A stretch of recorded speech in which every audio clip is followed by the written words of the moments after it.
정치와 법 3단원 두 번째 시간 선거와 선거제도입니다. 오늘의 핵심 질문입니다. 오늘은 민주주의의 꽃, 선거에 대해 배웁니다. 첫 번째, 선거는 왜 중요한지에 대해 배웁니다. 두 번째, 선거제도는 무엇이 있는지에 대해 배웁니다. 정치와 법에서 아주 중요한 내용인데요. 우리가 실제 선거할 때 비례대표제 이런 말을 들어봤을 거예요. 그런 것들에 대해 배우는 겁니다. 지역구와 선출 방식을 나누어 대표적인 선거 제도는 무엇이 있는가에 대해 배웁니다. 그리고 마지막으로 해당 선거 제도의 장점과 단점은 무엇이 있는지 학습합니다. 자, 일단 선거 얘기부터 해봅시다. 선거는 다들 알다시피 민주주의의 가장 핵심적인 제도 중 하나죠. 앞 단원에서 살펴봤던 국민의 정치 참여의 가장 대표적 방법이 선거에 참여하는 것이었고요. 그런데 처음부터 선거가 민주주의에서 당연한 제도였던 것은 아닙니다. 고대 아테네에서는 대표자를 뽑을 일이 있으면 선거가 아니라 추첨을 통해 대표자를 뽑았습니다.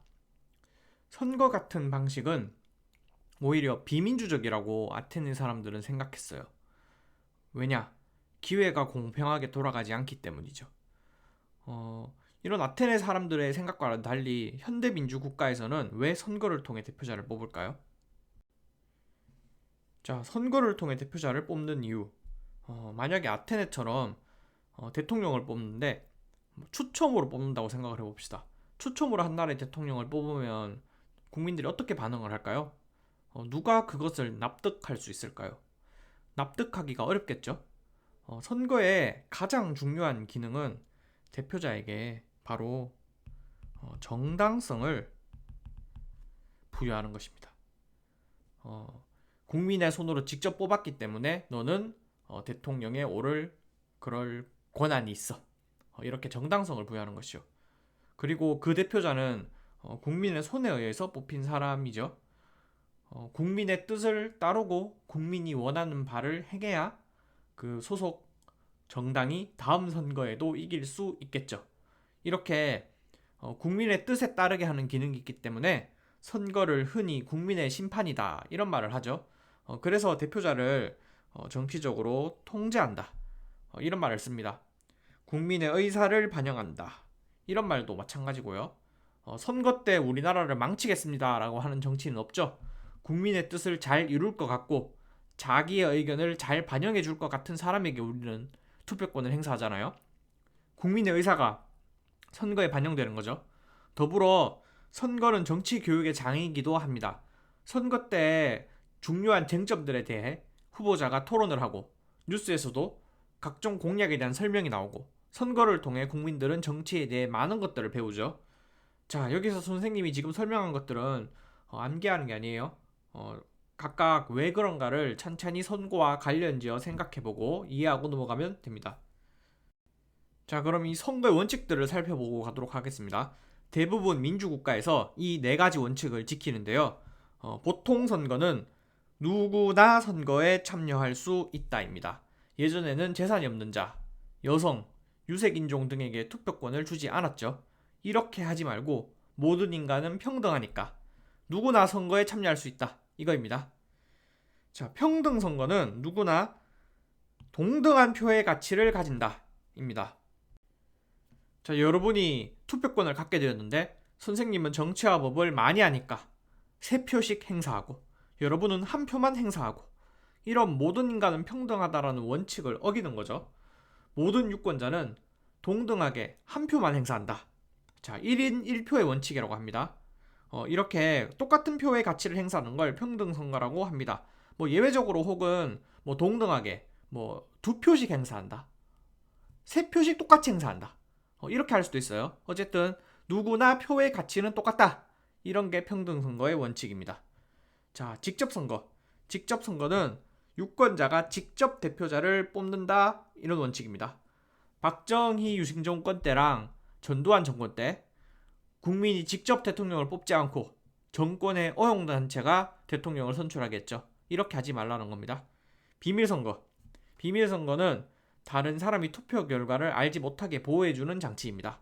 다른 사람이 투표 결과를 알 수 있으면 소신 투표를 할 수 없겠죠. 다만 선거가 다 끝나고 나서 본인이 원해서 투표 결과를 공개하는 거는 자기의 소신이니까 뭐 괜찮습니다. 자, 이제 오늘의 하이라이트, 선거구제와 대표 선출 방식에 대해 알아볼 건데요. 이 선거구제는 선거를 할 때 지역의 단위입니다. 이거를 어떻게 정할 것이냐, 지역을 어떻게 나눌 것인가, 여기에 관한 문제고, 대표 선출 방식은 선거를 하는 방법에 관한 그런 얘기입니다. 자, 선거구제에 관한 얘기를 해보도록 하겠습니다. 자, 한 나라가 있어요. 이 나라는 국토의 모양이 네모났습니다. 자, 딱 네모의 모양으로 생긴 나라가 있다고 해봅시다. 자, 이 나라에서 10명의 국회의원을 선출을 해야 돼요. 자, 그러면 일단 가장 간단한 방식은 어떻게 10명을 뽑을까요? 이 나라를 10개의 단위로 쪼개면 되겠죠.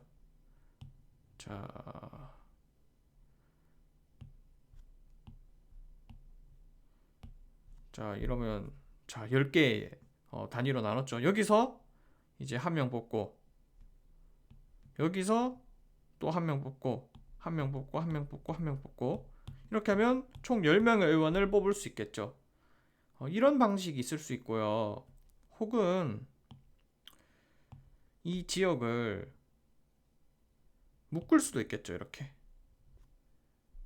2명씩 뽑고, 2명씩 뽑고, 이렇게 또 2명씩 뽑고, 뭐 2명씩 뽑고, 2명씩 뽑고, 뭐 이런 식으로 할 수도 있을 거예요. 이거를 옆에 다시 그리면,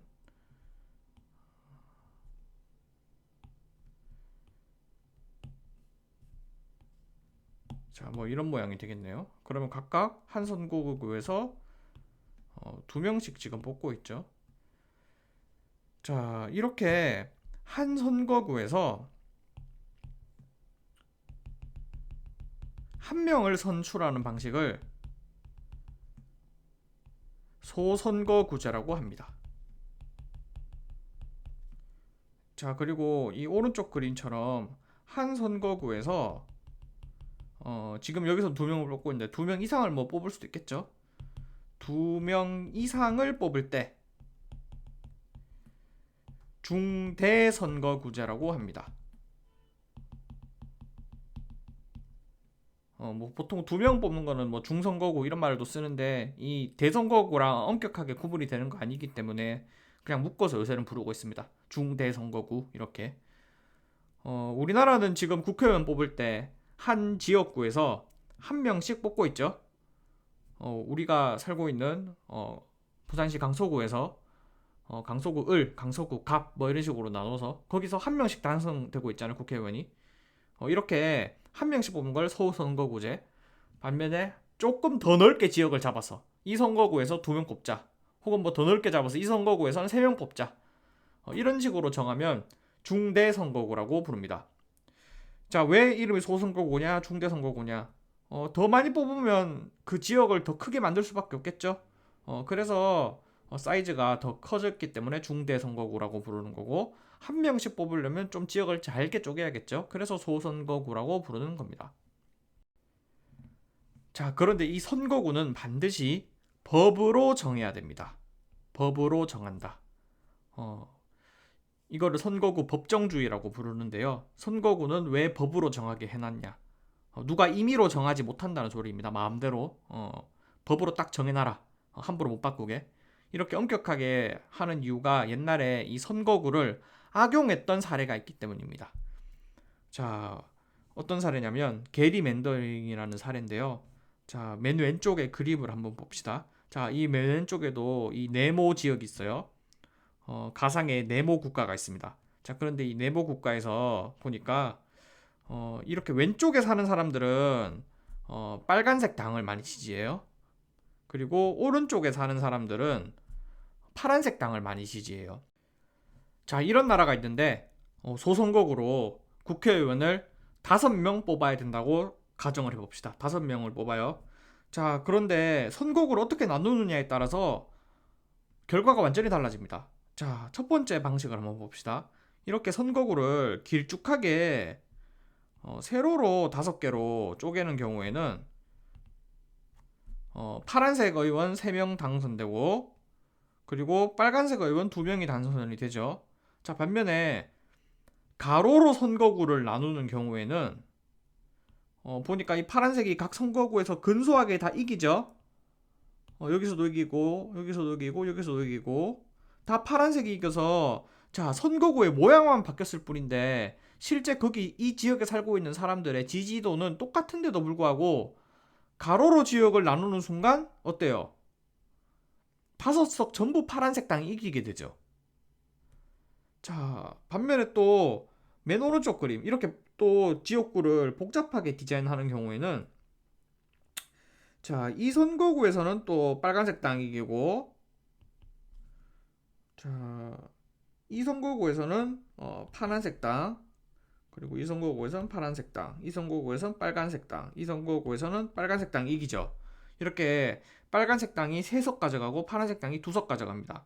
자, 실제 이 사람들의 지지도는 다 똑같은데도 불구하고 이 지역구를 어떻게 모양을 바꾸느냐에 따라서 결과가 달라지잖아요. 옛날에 게리라는 미국의 주지사가 있었어요. 이 게리라는 주지사가 자기의 당을 선거에서 이기게 하려고 이런 식의 특성을 이용해서 선거구를 자기 당에게 유리하게 모양을 이상하게 바꾼 거예요. 그 바꾼 모양이 도마뱀의 모양, 살라맨더를 닮았다. 뭐 이런 식으로 해서 용어가 탄생했어요. 이렇게 선거구를 자기 입맛에 맞게 바뀌어서 자기 당에게 유리하게 하는 행위를 게리맨더링이라고 그러는데 게리맨더링.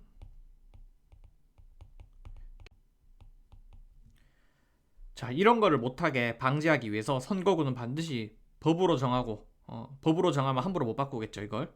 바꾼다고 해도 법을 통과를 시켜야 될 거 아니에요. 그래서 이렇게 법으로 좀 엄격하게 정하는 걸 선거구 법정주의라고 그럽니다. 자, 그런데 이 선거구에 따라서 선거 방식이 조금 달라집니다. 자, 한 선거구에서 하나만 뽑을 때, 한 명만 뽑을 때는 가장 간단하죠. 그래서 이 선거 방식이 뭐 몇 가지 많이 없습니다. 뭐 다수대표제, 결선투표제, 뭐 대한투표제 정도인데 우리 고등학교 수준에서는 다수대표제와 결선투표제 정도만 알아놓으면 됩니다. 자, 중대선거구제에서는 2명 이상 한 선거구에서 많은 인원을 뽑는 방식이기 때문에 조금 더 많은 그런 선거 방식들이 있어요.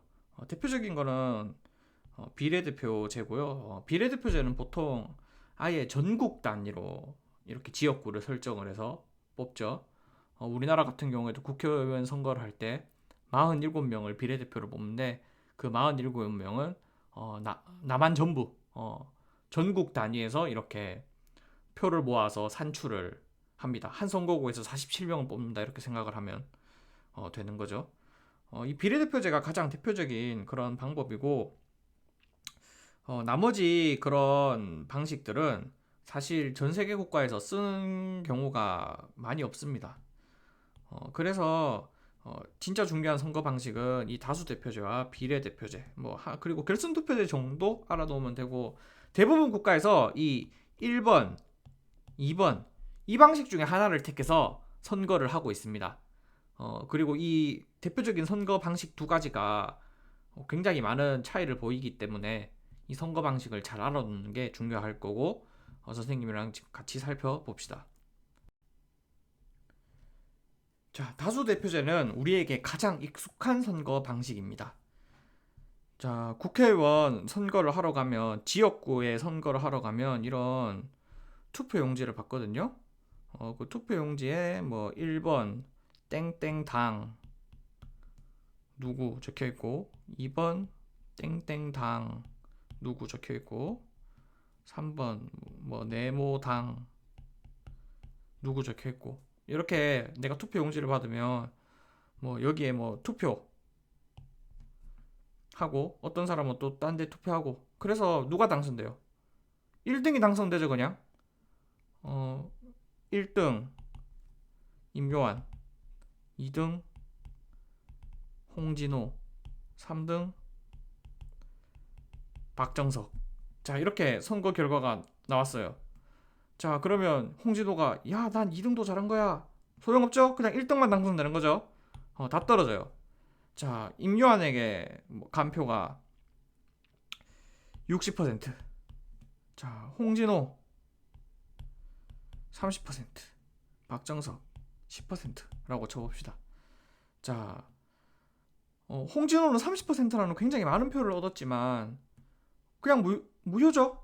1등만 딱 당선되는 거예요. 이 60%의 유권자의 의견만 선거 결과에 반영이 되는 거죠. 이런 거를 다수대표제라고 부르고요. 자, 그런데 이 다수대표제 사실 문제가 굉장히 많은 그런 제도입니다. 왜냐? 40%의 의견은 어때요? 선거 결과에 반영되지가 않았죠. 자, 하나의 극단적인 좀 사례를 들어봅시다. 자, 어떤 국가에서 100명의 국회의원을 뽑아요. 그래서 이 다수대표제로 소선거구를 만들어서 소선거구는 선거구 한 명 뽑는 거죠. 그래서 100명의 다수대표제로 선거를 해서 국회의원을 뽑는다고 해봅시다. 자, 그러면 지역구가 몇 개 필요하겠어요? 소선거구니까 100개 필요하겠죠. 자, 그런데 이 100개의 이게 이런 지역구가 100개가 있어요.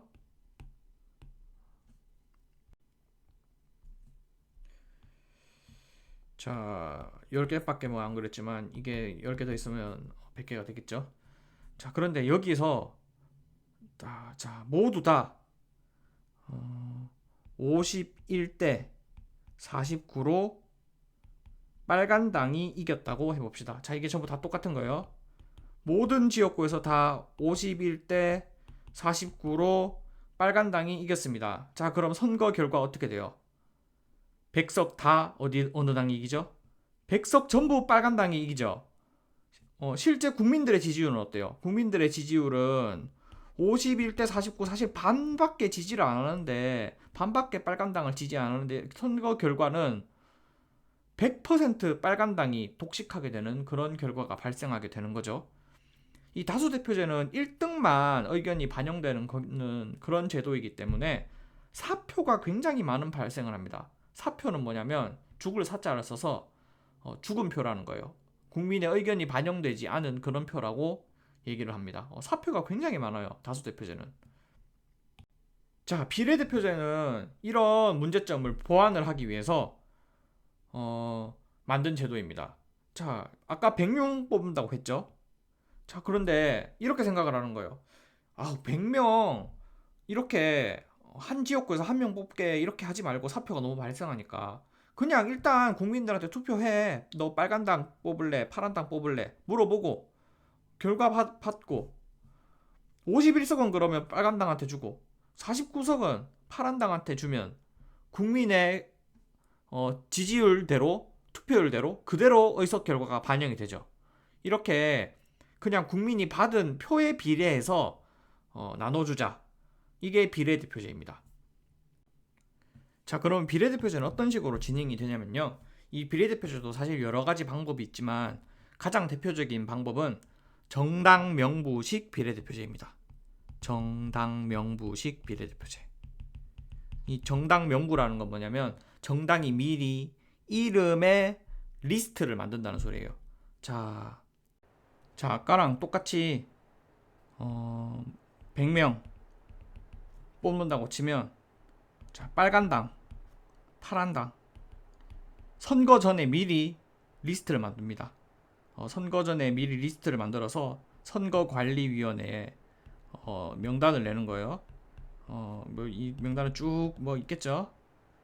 파란색 당도 이제 명단을 만드는 거죠. 미리 만들어서 선거관리위원회에 제출하는 거죠. 여기 뭐 누가 있겠고 1번에는 우리는 누굴 추천한다. 2번에는 누굴 추천한다. 이런 식으로 미리 명부를 만드는 겁니다. 자, 그래서 국민들이 선거를 했어요. 그래서 뭐 이제 60% 빨간당, 40% 파란당 이런 식으로 결과가 나오면 여기서 이제 60번까지 당선이 되고 61번은 떨어지는 거죠. B당 같은 경우에는 40번까지 당선되고 41번은 떨어지는 거죠. 이런 식으로 선거가 진행되는 게 비례대표제인 거입니다. 자, 그러면 유권자들은 그냥 투표를 하러 가서 이 정당만 찍는 거죠. 정당을 찍으면 그 정당의 비례율에 의거해서 표의 비례에 의거해서 선거 결과가 나오는 게 비례대표제인 거죠. 자, 그럼 두 가지의 선거 방식을 비교를 해보면 다수대표제는 장점, 간단하죠 이건. 간단한 게 가장 큰 장점이에요. 그리고 내가 인물을 보고 이렇게 고를 수가 있죠. 그래서 어떤 그 인물의 특성을 살펴보고 그런 식으로 투표를 할 수 있다는 게 장점이고요. 반면에 단점, 너무 큰 단점이 있었죠. 사표가 너무 많이 발생한다. 국민의 의사가 왜곡이 되죠. 자, 반면에 비례대표제는 국민의 의사는 비교적 정확하게 반영이 되죠. 왜냐? 딱 그 득표율에 비례해서 선거 결과가 나오는 거니까요. 하지만 단점, 자, 국민들이 좀 직관적으로 일단 알기가 어려워요. 직관적으로 봤을 때 선거 결과를 보고 바로 누가 당선되겠구나 이거 예측하기도 어렵고, 소수 정당이 많이 난립을 해서 전국이 불안해질 수 있다 이런 말을 하기도 합니다. 자, 아까 예시를 하나 똑같이 한번 들어볼게요. 아까 뭐 임요한, 홍진호, 박정석, 자, 이 세 명이 이끄는 정당이 있어요. 임요한당, 홍진호당, 박정석당이 있는데, 자, 임요한의 국민 지지율 뭐 60%, 홍진호 30%, 자, 박정석 10%. 자, 이런 이제 여론조사가 나오는 나라가 있다고 해봅시다. 자, 만약에 다수대표제의 경우에는 박정석을 지지하는 사람들은 어차피 박정석한테 투표해도 선거를 이기기가 어렵겠죠. 그래서 이 박정석을 지지하는 사람들이 나 그냥 홍진호 찍어서 홍진호 이기게 해줄래, 혹은 뭐 임요한 찍을래, 이런 식으로 이 소수 정당에게는 표를 주기가 아무래도 좀 심리상 어렵겠죠. 이 10%로는 선거를 이길 가망성이 없어 보이니까요. 반면에 비례대표제인 경우에는 어때요? 비례대표제는 딱 이 퍼센테이지에 의거해서 의석이 배분되잖아요. 그래서 박정석을 지지하는 사람들도 얼마든지 표를 행사할 수 있겠죠. 반면에 뭐 혹은 1% 지지율 정당, 3% 지지율 정당, 이런 정당을 지지하는 사람들도 비례대표제에서는 그래도 우리 투표하면 3석은 얻어갈 수 있지 않을까? 투표하면 뭐 2석, 1석은 건질 수 있지 않을까? 이런 생각을 가지고 투표하기가 쉽겠죠. 그래서 비례대표제에서는 국민의 의사가 정확히 반영되는 만큼 소수 정당도 많이 당선될 수가 있어요. 이게 장점이자 단점입니다. 장점은 소수 정당들이 당선된다는 건 국민의 다양한 의사를 반영한다는 거잖아요. 반면에 극단적인 케이스가 있을 수 있어요. 이렇게 거대 정당이 나오지 않고 모든 정당들이 다 뭐 5석, 3석, 2석, 4석 이런 정당들이 막 20개, 30개 이런 식으로 선거 결과가 나와버리는 거예요. 이런 경우에는 전국이 아주 혼란스러워질 수가 있겠죠. 자, 그럼 마지막으로 결선투표제를 보도록 합시다. 자, 이 결선투표제는 우리 교과서에서는 절대 다수 대표제라고 되어 있는데요. 실제 일상적이나 아니면 뭐 정치학에서는 결선투표제라는 말을 훨씬 많이 있습니다. 이 절대다수 대표제라고 한 거면 우리 앞에서 살펴봤던 게 다수 대표제였잖아요. 우리 앞에서 살펴봤던 다수 대표제는 구분하기 위해서 절대다수 대표제랑 구분할 때는 단순 다수 대표제라고 얘기를 합니다. 이 앞에서 살펴본 다수 대표제, 단순 다수 대표제를 보완하려고 만드는 제도가 절대 다수 대표제였는데요. 이 절대 다수 대표제 같은 경우에는 왜 이런 걸 만들었냐면요. 자, 이런 케이스 한번 생각해 봅시다. 자, 선거를 했어요. 자, 그런데 A 후보 30% 지지를 얻었어요. B 후보 20% 지지를 얻었어요. 자, C 10%, D 10%, E 10%, F 10%, G 10%. 자, 뭐 다 나오면 100% 맞죠? 자, 이렇게 선거 결과가 나왔다고 해봅시다. 자, 그러면 누가 당선돼요? 여기서 아까 다수대표제였으면 A가 당선되죠. 자, 그런데 A는 어때? 몇 퍼센트의 지지밖에 못 얻었어요? 30%의 지지밖에 못 얻고도 당선이 되는 거죠. 자, 사실 국민의 70%는 여기서 A를 지지하지가 않았어요. 딱 30%만 지지를 얻고도 당선될 수 있는 게 다수 대표제였죠. 다수 대표제. 이런 다수 대표제의 단점, 사표가 너무 많이 발생할 수 있다. 이런 단점을 보완하기 위해서 나온 제도가 절대 다수 대표제입니다. 자, 절대 다수 대표제는 여기서 어떻게 하냐? 자, 결선 투표를 한번 하는 거예요. 자, 과반수가 1등이 과반수를 못 넘었죠? 이런 경우에는 A와 B만 살리고 나머지는 다 떨어뜨립니다. 그리고 2차 투표를 하는 거죠. 이걸 결선 투표라고 하는데, 자, 이때는 투표용지에 A랑 B밖에 안 적혀 있는 거예요. 그럼 국민들은 여기서 투표를 하는 거죠. 그 결과 알고 보니까 이 C, D, E, F, G 이 사람을 지지하는 사람들은 다 A를 싫어했던 사람들이었어요.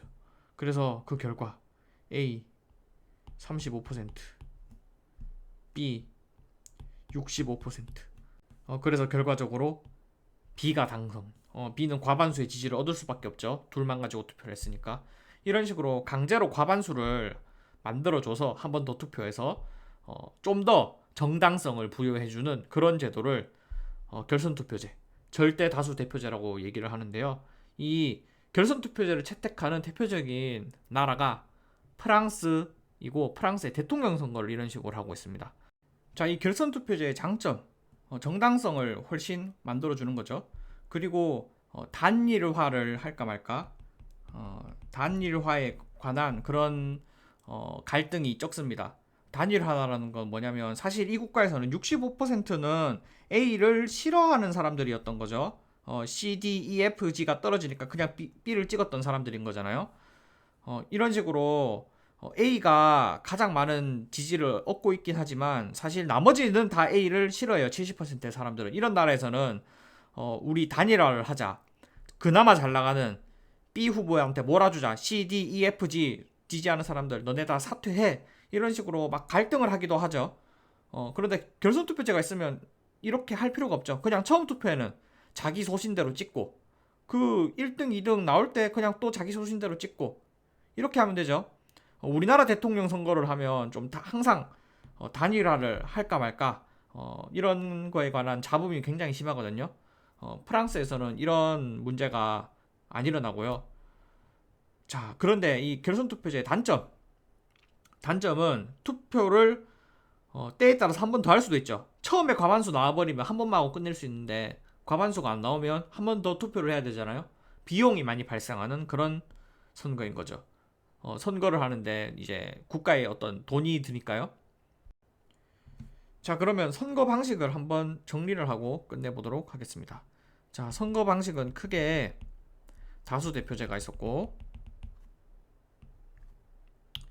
비례대표제가 있었죠.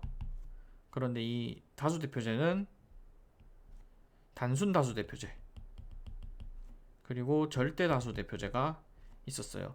두 가지의 공통점은 어쨌든 1등이 당선된다. 이게 포인트였는데, 단순 다수 대표제는 뭐 표를 뭐 20% 어떤 30% 어떤 그냥 1등 당선 이거였고, 절대 다수 대표제는 만약에 과반수가 안 되면 다시 투표, 결선 투표 1등, 2등만 이렇게 하는 선거 방식이었고, 비례대표제는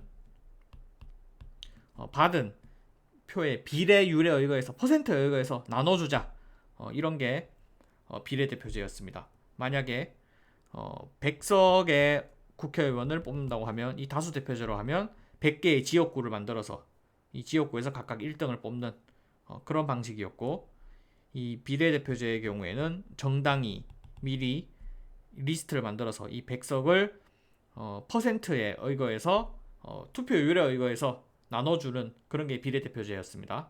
자, 이 다수대표제의 장점, 직관적이고, 그리고 인물을 국민들이 직접 고를 수 있고, 그런 게 장점이었고, 단점은 사표가 굉장히 많이 발생한다, 이런 게 단점이었습니다. 자, 비례대표제의 장점, 국민의 의사가 정확하게 반영된다, 그런 게 장점이었고, 단점은 굉장히 선거 절차가 좀 복잡해 보일 수 있다. 그리고 소수 정당들이 난립해서 국정이 혼란스러워질 수 있다. 이런 게 단점이었습니다. 자, 뭐 오늘 내용 조금 어렵게 느껴질 수도 있는데요. 다음 주에 이제 등교 개학하면 선생님이 나눠주는 학습지 활동을 통해서 직접 이런 식으로 결과가 나오겠구나 계산을 해보고 하면 좀 더 익숙해지고 할 겁니다. 자, 그럼 오늘 수고했습니다. 안녕.